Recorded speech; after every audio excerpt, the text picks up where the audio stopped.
Hey listeners, this is Peter, and welcome back to the History Shorts. Today's episode is brought to you by the Podcast Republic, your ultimate listening app. Discover and subscribe to thousands of podcasts from around the world. Download Podcast Republic now, available on Google Play and the Apple App Store. Today on History Shorts. During the Vietnam War, few American operations stirred as much secrecy, fear, and moral controversy as the Phoenix program. To some, it was a brilliant, if not cold-blooded, counterinsurgency tool designed to dismantle the Viet Cong's invisible political infrastructure from within. To others, however, it was a campaign of assassination, terror, and bureaucratic brutality, where the lines between intelligence work and moral collapse dissolved into the jungles of Southeast Asia. Born from the chaos of Vietnam's shifting and uneven battlefields, the Phoenix program became one of the most secretive and misunderstood efforts in U.S. military history, an operation that promised intelligence-driven precision but delivered both measurable results and undeniable atrocities. Its legacy endures not only in declassified reports, but in the deeper question that it raised. How far can a nation go to win a war that defies definition? Mr. Gorbachev, tear down this wall. A quick word from our sponsors. Hi, it's Mike Pesca, host of The Gist and now host of Funny You Should Mention. Our tagline is unpacking the profundities and punchline. Did that confuse you? Let me explain. So, as you know, stand-up comedy makes us laugh, but it also has a point. Comedians go to the stage and they make an argument. They express their worldviews. So I decided, along with the Comedy Cellar, to talk to a couple of the more profound comedians and to figure out what their thesis is, to maybe press them a little bit to put a finer point on their arguments. We're going to talk to Nimesh Patel, Sam Jay, Roy Wood Jr., Rachel Feinstein, and more. Funny You Should Mention, it'll show up on Fridays in the Gist's podcast feed.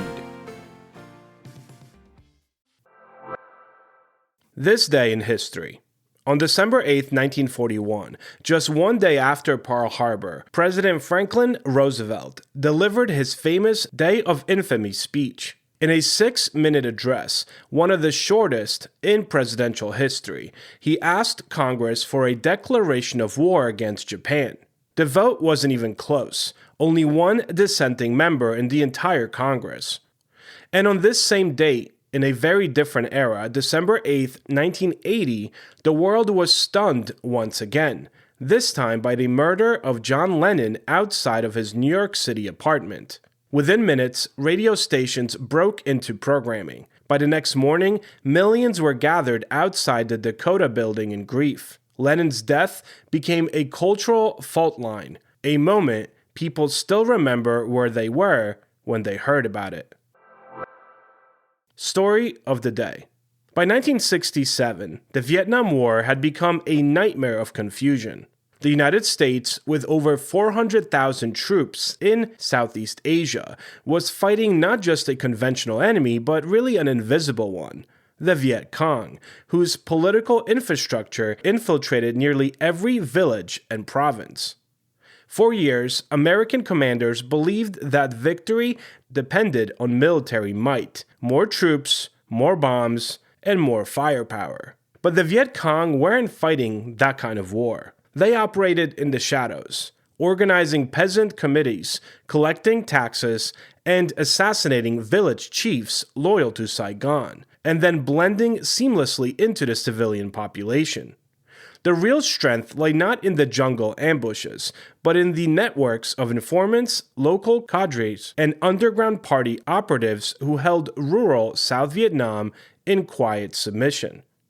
To defeat the Viet Cong, America would have to fight a different kind of battle, not against armies, but against ideas, loyalties, and fear. It was within this grim realization that the Phoenix program was born. The concept wasn't entirely new. In 1965, the United States and South Vietnamese governments had begun experimenting with programs to identify and then neutralize the Viet Cong infrastructure. the political and administrative backbone of the communist insurgency.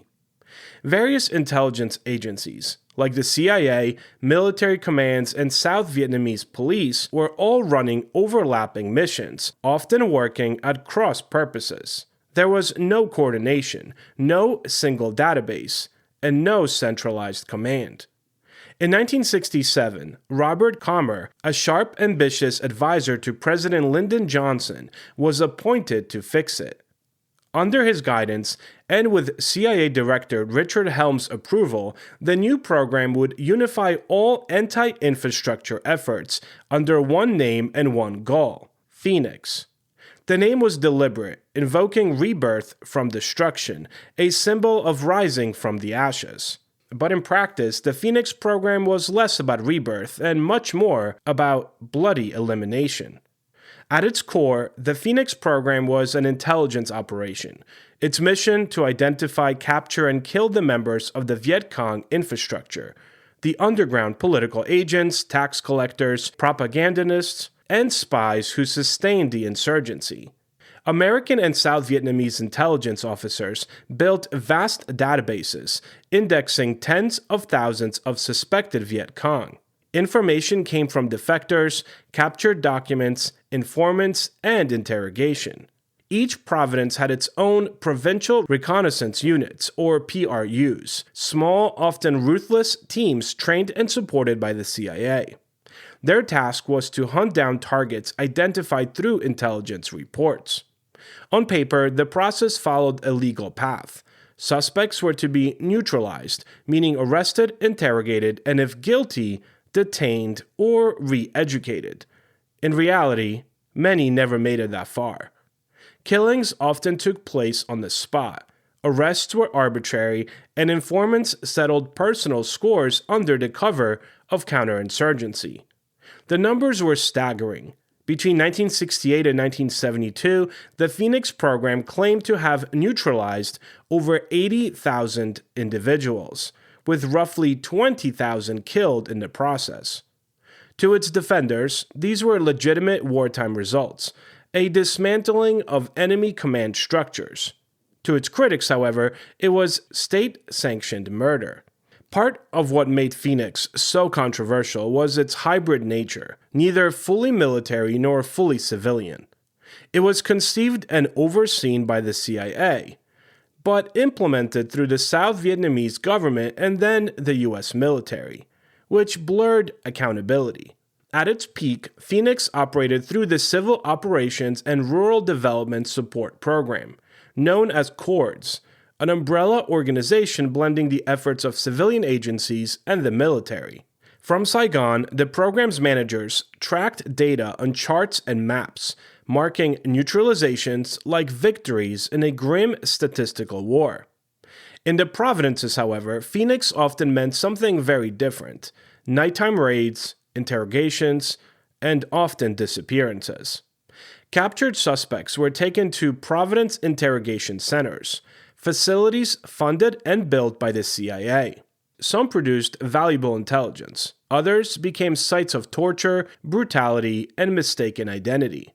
Even as the United States claimed to be winning the hearts and minds of the Vietnamese people, the Phoenix program represented quite the opposite: a campaign that inspired fear, not trust. So was Phoenix a success? Well, that depends on who you ask. Many American officers believed that it was.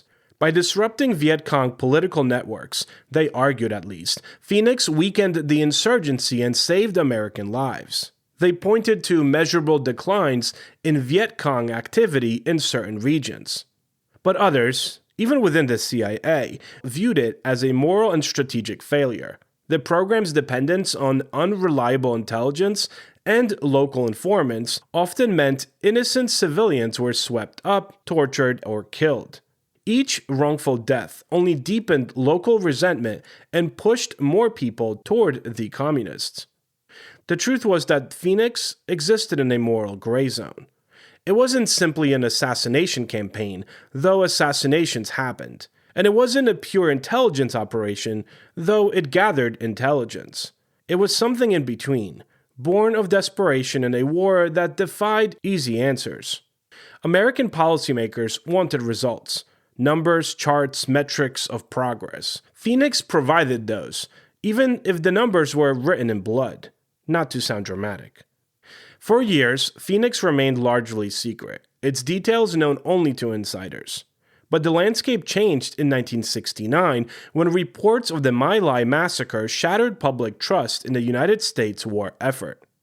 In that climate of outrage, investigative journalists and members of Congress began digging into other covert operations, and Phoenix was soon dragged into the light. Former CIA officers, disillusioned soldiers, and South Vietnamese officials testified before Congress. Some described Phoenix as a necessary evil, others called it outright murder. In 1971, the program's details exploded onto American headlines. Congressional hearings were held, led by Senator Frank Church and Representative Ogden Reed, where witnesses described torture, summary executions, and the use of blacklists based on unreliable informants. The CIA insisted that Phoenix was about capturing, not killing, but the damage was done. The image of the program as an American-run death squad took root in the public imagination. And for an already skeptical public, the revelations confirmed their worst fears, that America had lost its moral compass in Vietnam. By the 1970s, the United States was withdrawing from Vietnam under Richard Nixon's policy of Vietnamization, transferring responsibility to South Vietnamese forces. As the war wound down, the Phoenix program was officially phased out in 1972 and rebranded under new titles, continuing in smaller form until the fall of Saigon in 1975. South Vietnamese security forces adopted its intelligence methods, databases, and interrogation centers. Even as American troops departed, the apparatus of surveillance and control remained, a lasting legacy of an invisible war fought in the shadows. To some scholars, Phoenix represented the necessary dark art of modern warfare, a motto later echoed in America's efforts against terrorist networks after 9/11. To others, it was a stark warning that even the best-intentioned systems can devolve into brutality when oversight disappears. Robert Calmer once called Phoenix the most misunderstood program in Vietnam. Perhaps that's true. But it may also have been the most revealing, a mirror reflecting what happens when good intentions meet the machinery of war. For the Good of the Order. I'm currently reading the sixth book in the Bernie Gunther Berlin Noir series by Philip Kerr, titled If the Dead Rise Not. If you've never encountered these historical fiction books, Bernie is a detective who operates in the one place where truth is most dangerous, which is Nazi Berlin in the 1930s. He's cynical, scarred, and deeply flawed. Definitely an anti-hero here. But he is committed to holding on to a silver of integrity in a world where integrity is almost a liability. So Bernie investigates murders, rackets, and political schemes. But the real mystery is how an ordinary person keeps a moral compass when the entire system demands you to silence it. Kerr once said that he wanted to show how fascism seeps into the everyday. Into business deals, hotel lobbies, favors, and whispered conversations. If the Dead Rise Not, the sixth book in a series, makes that painfully clear. Evil doesn't arrive with a drumroll. It arrives with a compromise. So far, the series is amazing, and I'm very sad that Philip Kerr's sudden passing in 2019 brought that series to an end. Anyway, shoot me an email at peter@historyshortspodcast.com with any comments or questions you may have. Or visit www.historyshortspodcast.com or look for History Shorts Podcast on Facebook, X, and Patreon. Have a great rest of your day, and I will talk to you all tomorrow.